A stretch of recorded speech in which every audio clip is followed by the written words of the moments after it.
Right, so today I want to make a video about this story, and it's titled Canada Now is the fastest growing homeless rate worldwide with over 1 million people. And this is something that's pretty astounding and is getting a little scary. And we keep seeing stuff like this coming out. Now, this is actually all the way back from August 2018, so it's a while ago, and my guess is that the number hasn't really changed all that much. I mean, they're still bringing in an insanely high amount of refugees without refugees and immigrants, I guess, and without the infrastructure to house them. So a lot of them are ending up homeless. Now, I made a video on that. I don't know how long ago it was, but a lot of the refugees and immigrants are ending up homeless because there isn't anywhere to put them, and they don't have any money, and the government solutions basically just let's bring them in, we'll figure everything out later, like a shoot first, ask questions later kind of way of thinking, I guess. But anyways, Canada now is the fastest growing homeless rate worldwide, with Canada now having over 1 million homeless across Canada. How does the Canadian government deal with it? We bring in more people. This is one of the worst epidemics ever.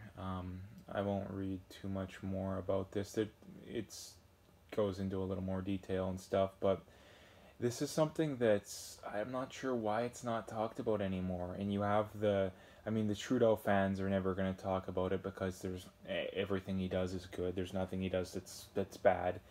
And yeah, like I said, things aren't very good, and you have unemployment's way up. I just seen a story yesterday that Canadian household debt is at record highs. In that a lot of people will argue that, oh well, the economy's not quite as bad, but what they won't tell you is that a lot of people are financing their lives, their rent, their groceries, their lifestyles, which aren't really that extravagant, by debt. You know, whether it's credit cards or borrowing money or whatever, and that in the short run, yeah, it's sustainable to finance your life through debt, but in the long run, it isn't. And it's the same thing with the federal government too. Is that and provincial governments too? Like people in Alberta, the big debate out there now, at least not, I guess not a big debate, but a debate I see online a lot, is that supporters of the NDP, the former Alberta government, will point out that, oh well, you know, job growth, the economy was actually doing all right under the NDP, which is true to an extent. It wasn't great. It was about average. I mean, this state's absolutely blows it away, at least under Trump. And but what they won't tell you is that the amount of debt brought in by the NDP was literally like tenfold that of the what the Conservatives left them at, and that the interest that on the debt that the NDP brought in is more than the total amount of debt that the Conservatives left the NDP with. So just to put it in perspective, that's, I mean, the NDP, yeah, they created a decent amount of jobs. They had all right job growth. I would say it wasn't great by any means, but it was better than what it was in like 2014 when the oil prices collapsed. But number one, the economy was naturally getting a little bit better, just like I say, naturally, because the oil prices were coming back up a little bit. But the NDP solution, well, let's just go into a massive amount of debt and we'll create a bunch of public sector jobs, most of them completely unnecessary. And we're finally kind of figuring that out. And the problem is that the left will never admit that that's not a good solution. They'll getting the left to admit anything that doesn't make them look good, it's pretty much impossible. And when you see this online, and people will say, "Oh, it's the same with the right." Well, not as much. Like not as much. For the simple fact that, I mean, Stephen Harper got voted out. The economy was not that bad. Like, I mean, what was so bad about the Harper economy? Like, not a whole lot. I mean, the oil prices went down, but that's not really Harper's fault. Like, again, but enough people on the right didn't vote for Harper, and enough for the Trudeau government to get a majority. And it didn't happen the last time around. Like, if you were a Liberal supporter, you had every reason in the world not to vote for Trudeau. I mean, scandal after scandal, bad economy. didn't really get much of anything done that he promised, other than, I mean, he got marijuana legalization, but it's about the worst way you could possibly go about it, at least in my opinion. So, coming full circle here, something's got to give. I think Canada, I mean, another thing that really bothers me is that every other country in the world that's recently had elections in the last few years, at least pretty much every other major one, has gone either conservative or a more nationalistic, free market, all that kind of stuff, conservative government. And except for Canada, I mean, the UK just had their elections, a day or two ago. They the Labor, I think, had the Labor Party had record low amount of seats. Maybe not record low, but it had an extreme, like, they lost by a very wide margin. I don't really follow. I don't follow UK politics at all, so I don't want to talk too much about it. But they got pretty soundly defeated, and in Canada, the Liberal government was, like I say, we're residing over scandal after scandal, not a good economy. Homelessness is at an all-time high. Job growth is not very good, especially as of late.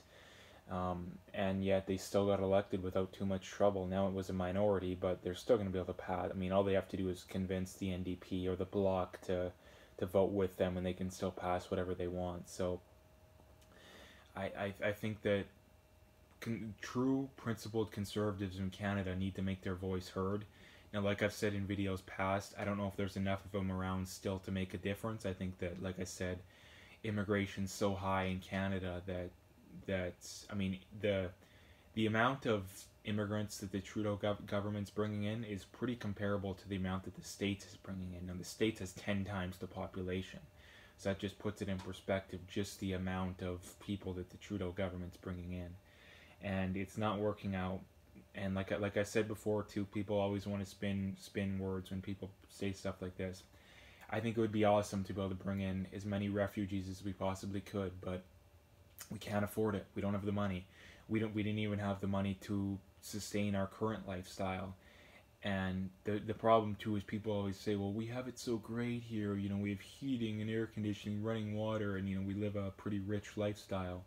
But yet, you ask those people, well, how much money are you willing to take out of your pocket to give to these people?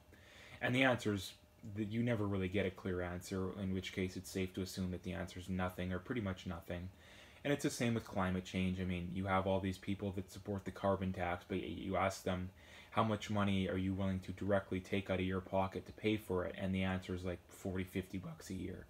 So people who aren't willing to put their money where their mouth is, their opinions and beliefs can be immediately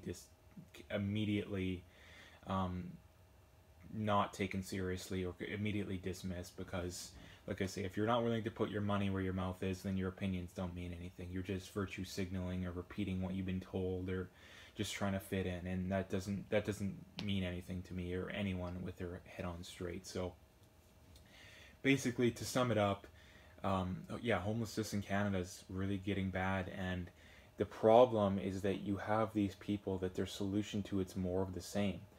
A truly principled government will come in, they'll reduce, and the only way to reduce homelessness is to not just give people houses or money or whatever. It's to implement policies that de-incentivizes people from becoming homeless in the first place. And the problem with that is that can come off as a little bit harsh to certain people. To me, it doesn't whatsoever. But it can come off as harsh, and people don't like that. So their solution to it, which is the people on the left, their solution to it is to implement policies that incentivizes people to become homeless. And that's kind of the way it happens. I mean, you look at, like I say, San Francisco, Los Angeles, I mean, California in general. California, or the state of California, has literally, I think it's into the hundreds of thousands of homeless people. San Francisco has, I think, 25,000. Los Angeles has even more than that. And like I say, those states are entirely Democratic run, right from the bottom levels of government right to the top levels of government. If the Democrats want to do something, they can do it without opposition. And yet, look at their state. It's having the most problems out of any state in the States. And so all these people on the left that say that, oh, it's because of conservative policies. Well, no, it really isn't, because you look at the state that has any leftist policy they want to pass, they passed it. I mean, California, pretty much every leftist policy they've tried, and yet look at where it's got them. Like I said, look at where it's got them. They're having the most issues out of anyone. And now they're literally proposing solutions in certain cities in California that they want to lock up homeless people, like literally, maybe not put them in a full-on prison, but like a halfway house kind of thing.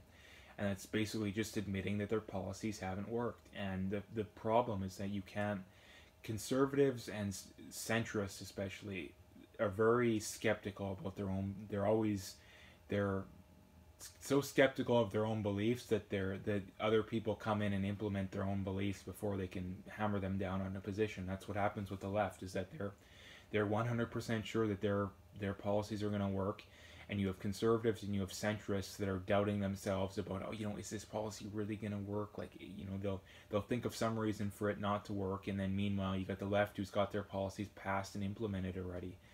And I'm not saying that we should be as conservatives and as centrists, as short-sighted as the left, but we need to be more sure. Like, we need to get this stuff done.